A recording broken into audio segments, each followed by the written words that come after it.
নমস্কার বন্ধুরা, এই বাংলা নলেজ শোতে আপনাদেরকে স্বাগত। বন্ধুরা, ভারতের পরম বন্ধু রাষ্ট্র ইসরায়েল, যে দেশটি সারা পৃথিবীতে একমাত্র দেশ যেটি যে কোনো ধরনের জঙ্গি কার্যকলাপকে বিন্দুমাত্র প্রশ্রয় দেয় না, এবং ইসরায়েলের চিরশত্রু হামাস জঙ্গিদের বিরুদ্ধে গত কয়েক বছর যাবৎ লাগাতার যুদ্ধ করে আসছে গাজা ভূখণ্ড থেকে হামাস জঙ্গিদেরকে চিরতরে নির্মূল করার জন্য। এবং শুধু তাই নয়, ইসরায়েল তাতে অনেকটা সফলও হয়েছে এবং গাজা ভূখণ্ডে অনেকটা অংশ দখলও করে ফেলেছে। কিন্তু আমেরিকার রাষ্ট্রপতি ডোনাল্ড ট্রাম্পের কারণে ইসরায়েলের এতদিনের কঠোর পরিশ্রমে প্রায় জিতে যাওয়া যুদ্ধ হারতে চলেছে। আর এই খবরটি অনেকে পছন্দ না হলেও খবরটি সম্পূর্ণ সত্য। তো বন্ধুরা, চলুন জেনে নেওয়া যাক খবরটি সম্পর্কে বিস্তারিতভাবে। আমেরিকার রাষ্ট্রপতি ডোনাল্ড ট্রাম্প পুরো দুনিয়ার সামনে ইসরায়েলের প্রধানমন্ত্রী বেঞ্জামিন নেতানিয়াহুকে হামাস জঙ্গিদের কাছে আত্মসমর্পণ করিয়ে দিয়েছে। এই খবরটিতে অনেকের রাগ হতে পারে যারা ইসরায়েলের কট্টর সমর্থক, কিন্তু ইসরায়েলের প্রধানমন্ত্রী নিজে এটি বলেছেন যে সে নিজে কাতারের রাজার সঙ্গে ফোনে কথা বলেছেন এবং কাতারে হামলার জন্য ক্ষমা চেয়েছেন। এই বলে যে কাতারে ইসরায়েল যেভাবে হামলা চালিয়েছে তা একেবারে ঠিক হয়নি এবং ভবিষ্যতে ইসরায়েল কখনো এরকমভাবে হামলা চালাবে না। শুধু তাই নয়, আমেরিকার রাষ্ট্রপতি ডোনাল্ড ট্রাম্প ইসরায়েল এবং গাজার যুদ্ধ বন্ধ করার জন্য 20 পয়েন্টের একটি শান্তি প্রস্তাব নিয়ে এসেছেন, যা এই যুদ্ধ চিরতরে বন্ধ করতে সাহায্য করবে। ডোনাল্ড ট্রাম্পের এই প্ল্যানে বলা হচ্ছে যে হামাস জঙ্গিরা যে সাধারণ ইসরায়েলি নাগরিকদেরকে বন্দী করে রেখেছে তাদেরকে ছেড়ে দেবে এবং ইসরায়েলও গাজা ভূখণ্ড থেকে সেনাবাহিনী সরিয়ে নেবে।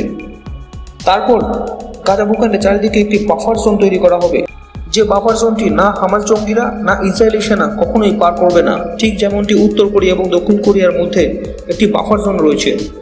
হামাস জঙ্গিরা যতক্ষণ পর্যন্ত ডোনাল্ড ট্রাম্পের দেওয়া শান্তি প্রস্তাবটি স্বীকার না করছে ততক্ষণ ইসরায়েলি সেনা গাজা ভূখণ্ডে কোনো প্রকার বড় হামলা করবে না।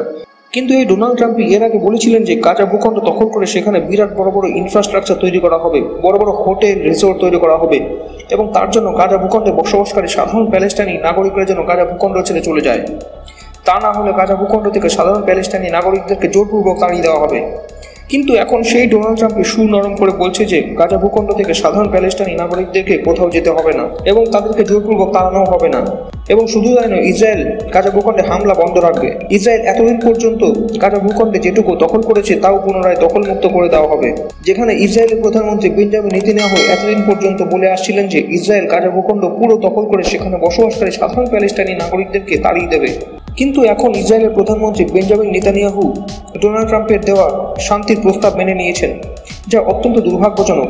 কারণ এক্ষেত্রে সবচেয়ে বড় বিজেতা হলো হামাস, হিজবুল্লাহ এবং অন্যান্য জঙ্গি সংগঠনগুলি, যেগুলি এতদিন ধরে ইসরায়েলের বিরুদ্ধে লড়ছিল।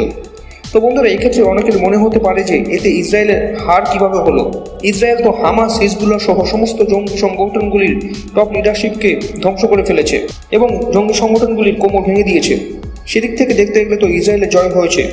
তো দেখুন, 2 বছর আগে 7ই অক্টোবর যখন হামাস জঙ্গিরা ইসরায়েলের ভেতরে হামলা চালায় এবং বহু সাধারণ ইসরায়েলি নাগরিকদেরকে গণবন্দি করে নিয়ে নেয়, তখন থেকে গাজা ভূখণ্ডে ইসরায়েলের যে হামলা শুরু হয় এবং তাতে হাজার হাজার মানুষ মারা যায় এবং যুদ্ধ চালাতে গিয়ে ইসরায়েলের যে বিলিয়ন বিলিয়ন ডলার লস হয়েছে, তা সত্ত্বেও ইসরায়েল হামাস জঙ্গিদের হাতে বন্দী থাকা একজন পণবন্দীকেও ছাড়াতে পারেনি।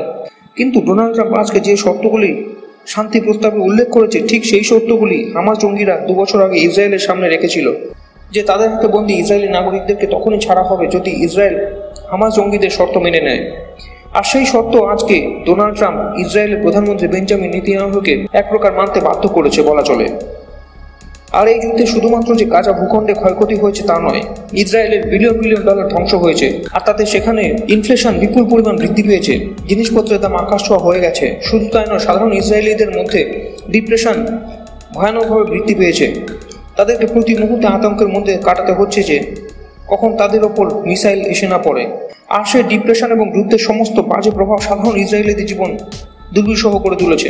কিন্তু আজকে ইসরায়েলের প্রধানমন্ত্রী বেঞ্জামিন নেতানিয়াহুকে বাধ্য হয়ে মাথা নত করতে হচ্ছে। আর এর জন্য ডোনাল্ড ট্রাম্প পুরোপুরিভাবে দায়ী নয়, এর জন্য কিছুটা ইসরায়েল নিজেই দায়ী বলা চলে। কারণ ইসরায়েল যদি কাতারের উপর আক্রমণ না করতো তাহলে হয়তো আজকে ইসরায়েলকে এই দিন দেখতে হতো না।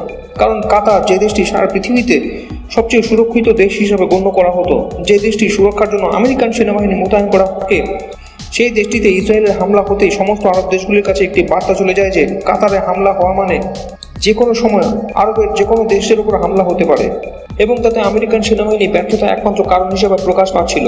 আর আরব দেশগুলি আরব ন্যাটো গঠন করার পরিকল্পনা করছিল।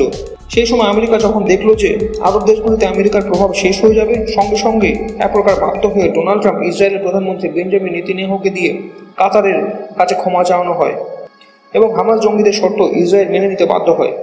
কিন্তু ইসরায়েলের প্রধানমন্ত্রী বেঞ্জামিন নেতানিয়াহু এত সহজে ছেড়ে দেওয়ার পাত্র নন।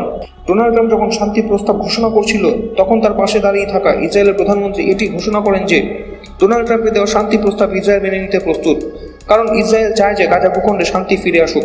কিন্তু এই শান্তি প্রস্তাব যদি হামাস জঙ্গিরা মেনে না নেয় এবং শান্তি প্রস্তাব মেনে নেওয়ার পর তারা যদি পুনরায় ইসরায়েলের উপর হামলা চালায়, তাহলে সেই পরিস্থিতিতে ইসরায়েল কারোর কথা শুনবে না, এমনকি আমেরিকার কথাও না।